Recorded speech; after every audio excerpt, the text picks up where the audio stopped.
tempo estou aqui, sei o que nos trouxe até aqui, sei o elenco que tenho e é uma coisa que podem ter a certeza absoluta. Temos um plano e vamos segui-lo até ao fim, aconteça o que acontecer.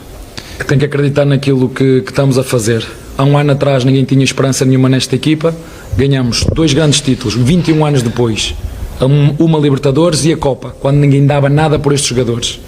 Portanto, vou voltar a referir para que toda a gente lá em casa, os torcedores, temos um plano, ou melhor, eu tenho um plano juntamente com os meus jogadores e vamos segui-los até ao fim, aconteça o que acontecer. Seguramente o Abel não dimensionou a importância de um clássico como Palmeiras e São Paulo e agora está tendo que lidar com essas cobranças. Evidentemente, se vencer a Libertadores, vai ser dada a razão a ele. Isso já aconteceu em outros jogos, né?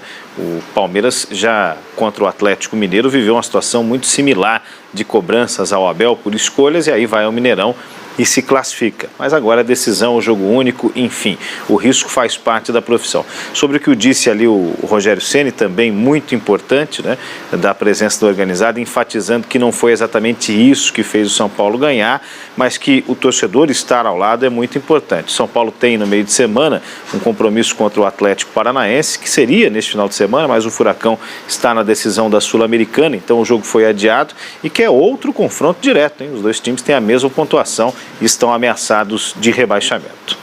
Agora a vitória dramática no Maracanã para o Flamengo, em que bateu o Corinthians com um gol aos 48 do segundo tempo. O Renato Gaúcho também não mandou a campo a força máxima rubro-negra. O técnico poupou nomes como Gabigol, Arão e Everton Ribeiro. Isso, porém, não impediu que o Flamengo comandasse as ações da partida. Os donos da casa foram superiores desde o início.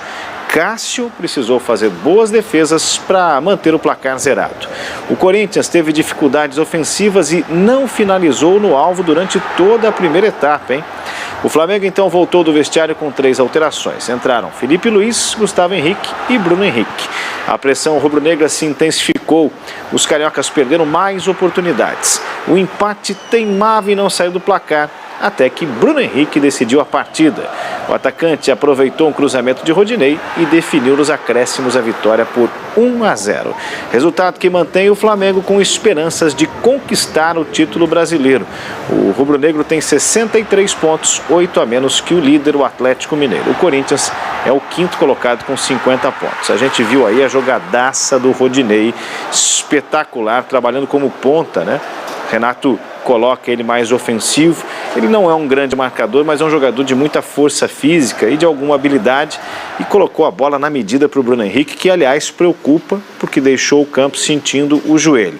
Na entrevista coletiva o Renato chegou a falar disso, disse que como ele terminou o jogo a preocupação é menor, mas claro, pode ser, e a tendência é essa, que ele não entre em campo contra o Inter no final de semana, no sábado, e nem contra o Grêmio na terça-feira. Vejam, a agenda do Flamengo tem aí 2 jogos contra os 2 gaúchos em Porto Alegre, logo depois a viagem para Montevidéu. A distância para o Galo de 8 pontos pode permanecer assim ou até aumentar nesse período, e o Atlético Mineiro tem tudo para, quem sabe, ficar com a taça já no final de semana que vem, dada a distância de pontos. O Galo, por exemplo, pega nesse final de semana o Juventude. O Flamengo já sabia disso. O Flamengo fez outras opções ao longo do ano, especialmente quando escolheu o Renato. Renato não conseguiu dar ao time reserva um padrão de jogo.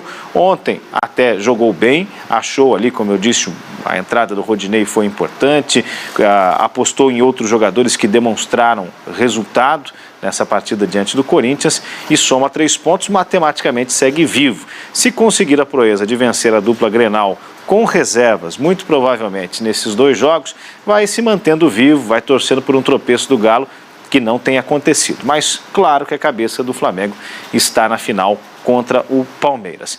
Já o Corinthians, muito criticado, porque mesmo com suas peças não conseguiu atacar o Flamengo, especialmente no primeiro tempo, e não foi perigoso contra um time completamente reserva. No segundo tempo o Renato mexeu, como a gente viu, mas as críticas ao Silvinho vão por conta dessa atuação tímida, para dizer o mínimo, do Timão no Maracanã. O Silvinho reconheceu isso e reprovou a atuação do próprio time. O Renato, por sua vez, também falou depois do jogo sobre a final da Libertadores, mas, apesar de tudo, disse que o Flamengo não vai esquecer não o Campeonato Brasileiro.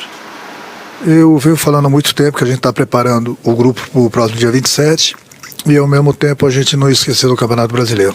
É lógico que a cada rodada fica um pouco mais difícil, porque o nosso maior adversário também vem ganhando seus jogos, mas a gente não vai desistir do brasileiro, a gente vai buscar sempre as vitórias e, ao mesmo tempo, preparando a equipe para o dia 27. O torcedor ele tem direito de sonhar, mas nós aqui dentro, profissionais, nós temos os pés no chão. A gente está fazendo de tudo para recuperar. Eu já venho falando disso há muito tempo, até porque é uma programação do próprio clube, dá ritmo de jogo para todo mundo, estar com o maior número de jogadores à disposição para o próximo dia 27, sem esquecer do Campeonato Brasileiro. Os jogadores que estão entregues ao departamento médico estão saindo.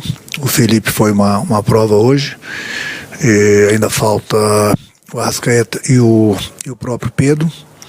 E o Caio, eu acredito que no dia a dia a gente vai avaliando, a gente vai conversando, vai soltando eles.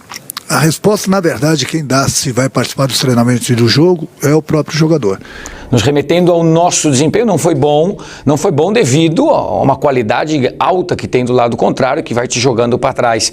E foi como você colocou, o primeiro tempo, mesmo com um time ofensivo, nós saímos com um time bem ofensivo, saímos com o Roger pela esquerda, a Jô, nós repetimos esse time, Renato próximo ali de Jô.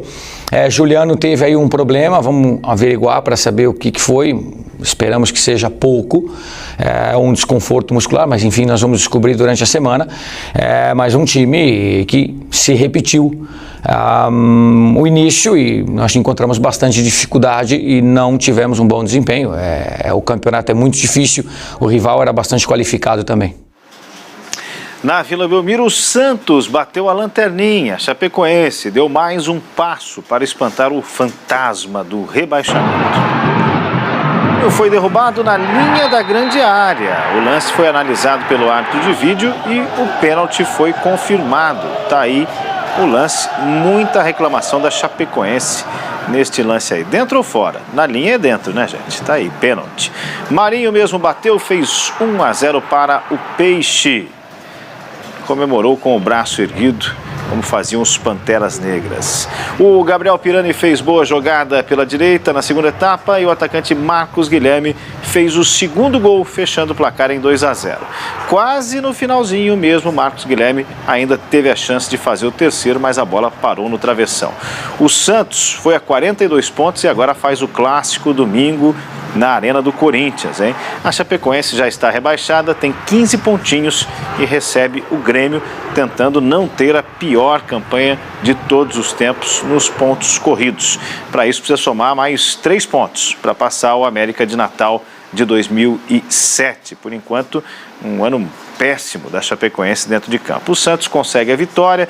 Com o Fábio Carille tem tido um novo padrão de jogo, não é um time brilhante, longe disso, mas começou a somar pontos importantes nos jogos decisivos. Vai para um clássico difícil, o Corinthians é um time possível de ser batido, mesmo jogando em sua casa, porque tem jogado mal, principalmente, mas tudo vai do encaixe do jogo. E domingo vai ser, sem dúvida alguma, um encontro especial, já que o Fábio Carille terá esse reencontro contra o seu ex-clube pela frente, encarando o Corinthians em Itaquera. São 3 jogos sem derrota no Brasileiro, mas o Carille sabe que falta mais ao Santos para que a equipe se livre de vez da zona de rebaixamento. 8 pontos, ganhamos 13, né? Uma porcentagem muito boa para o momento decisivo da competição. Mas eu sei que falta mais. Clássico é sempre empolgante, é sempre gostoso de jogar. Claro que vamos numa situação um pouco mais tranquila, não totalmente tranquila. Sabemos que precisamos de alguns pontos, né? Mas a sequência acho que vai dando confiança, é mais fácil para trabalhar, mesmo sabendo que a gente tem muita coisa para melhorar, né? Melhorar em cima de vitórias, em cima de resultados, em cima de pontuação, somando pontos. É muito mais fácil para melhorar e nós sabemos que temos que melhorar independente de ser clássico ou qualquer outro jogo. Eu sou muito grato e eu sei que a história dentro do Corinthians nos 10 anos foram muito bonita, né? Com 8 títulos como auxiliar, 4 como técnico, né? Saí ali pelas portas da frente, sou muito grato e agora buscando a minha felicidade aqui dentro do Santos, trabalhando bastante para que eu seja feliz, para que eu conquiste aqui também, né? Acho que vai ser bem tranquilo, mas Só lá mesmo para a gente entender tudo isso. E o Santos estava sendo feliz, mas todo mundo que estava embaixo também ganhou, a régua subiu, né? O Inter, por exemplo, visitou o Cuiabá e se deu mal. Na luta pela Libertadores, o Colorado tropeçou e perdeu a chance de entrar de vez na briga por uma vaga no G4. O Cuiabá de Jorginho tomou conta da partida desde o apito inicial, hein? Mesmo com a parada por conta de um apagão na Arena Pantanal, os donos da casa pressionaram a saída de bola e criaram boas oportunidades. A primeira etapa terminou com 15 finalizações do Dourado contra 4 da equipe de Diego Aguirre. Na volta do intervalo, a entrada do Edenilson deu um novo ânimo ao time gaúcho, mas foram os cuiabanos que chegaram ao gol. Em jogada pela direita, Johnny cortou o cruzamento com o braço dentro da área. Pênalti. Elton foi para a cobrança e não desperdiçou. Com a vantagem, os comandados de Jorginho administraram a partida. E com o apito final, o Dourado chegou aos 42 pontos e saiu de perto da zona de rebaixamento. Do outro lado, o Colorado perdeu a chance de entrar no G6, parando nos 47 pontos. Na próxima rodada, mais um confronto direto para o Cuiabá, que visita o Bahia. Por sua vez, o Inter recebe o Flamengo, como a gente falou ainda há pouco, dividido com as atenções para a Libertadores neste jogo no Beira-Rio. Estamos vendo aí os lances do jogo, vitória importante do Cuiabá, que faz uma ótima Série A.